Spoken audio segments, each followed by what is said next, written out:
And you decide tonight another special election for the upstate begins Monday. Early voting will get underway for the Republican primary to replace State Senator Roger Nutt for Senate District 12. Nutt recently resigned due to a health diagnosis. The district covers some of Greenville County and Spartanburg County. Those candidates joining us right now running for Senate District 12 is Justin Bradley. So, Mr. Bradley, thank you so much for taking some time with us. You had served one term on Spartanburg County Council. You decided to get back into the ring of politics. Why do that? I did. You know, really the reason that I'm running for this seat is everything that I do comes from my faith and my family, my three kids. I just want to make sure that our community and South Carolina ends up being a better place for my three kids. You know, I previously served on county council. I was very proud of the record that we had there, that we were able to actually have some real solutions for issues that were facing people in Spartanburg County. And, you know, I decided to leave politics to really focus on raising my kids and spending a lot more time with my family. And you know, I wasn't expecting really to jump back into politics, but when Senator Nutt, who is a close friend of mine, decided that he was going to need to step away for medical reasons, my wife and I spent a lot of time praying about this seat and felt like the district really deserved to have someone who you know, was going to focus on how do we improve South Carolina for Spartanburg and Greenville counties and really focus on the issues that matter most to those voters. Somebody who can have a new generation, a fresh voice to speak into some of those issues. You had mentioned Senator Nutt. I found an article where he spoke very highly of you when you decided not to run for re-election on county council. What would it mean to serve in his seat that he held? You know, I supported Senator Nutt last year when he ran for this seat. What I appreciate about Senator Nutt is he's a proven conservative.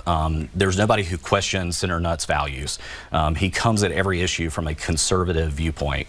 But at the end of the day, he also is willing to work and try to figure out how we actually get to some real solutions for those issues.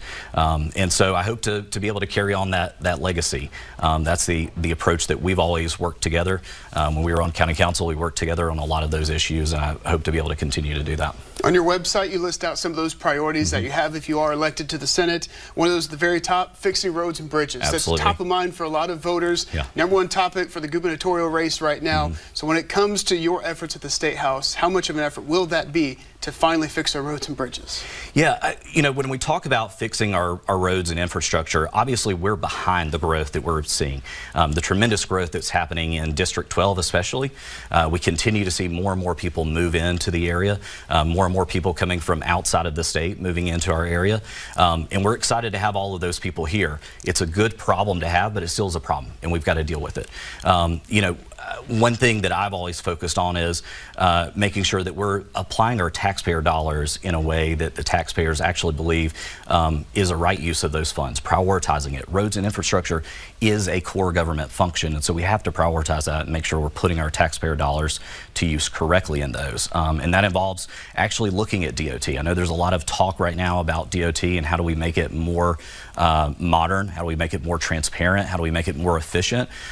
There's a lot that we need to do there to actually make sure that those taxpayer dollars are going into a system that actually works for the voters. What are your other top two priorities when it comes to being elected to the Senate? Roads and bridges, way up there for you. What are the other two? Absolutely. I also want to make sure that we're reforming our tax structure. You know, I'm in favor of eliminating the state income tax. You want it down to zero? Down to zero. Okay. That's not going to be overnight, but we have to be able to have a time that we can actually get to no state income tax. Make our state a lot more competitive.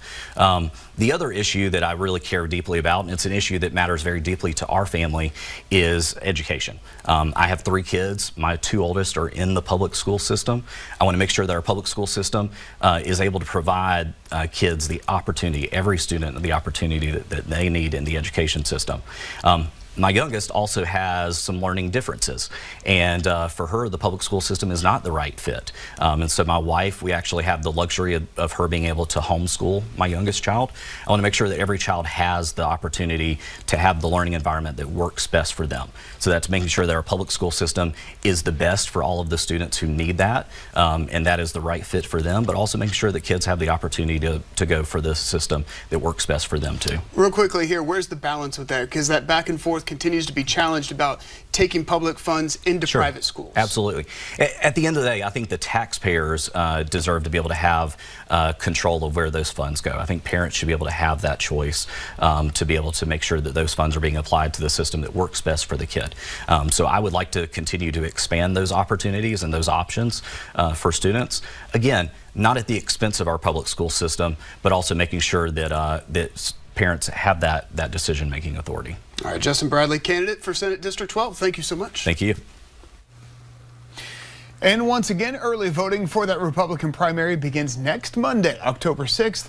Throughout the week, you can hear from the other two candidates. Bradley is taking on Hope Blackley and Lee Bright. You see Blackley's full interview tomorrow night, 6:30 and 10:30, and Bright's interview on Thursday, all right here on Fox Carolina News.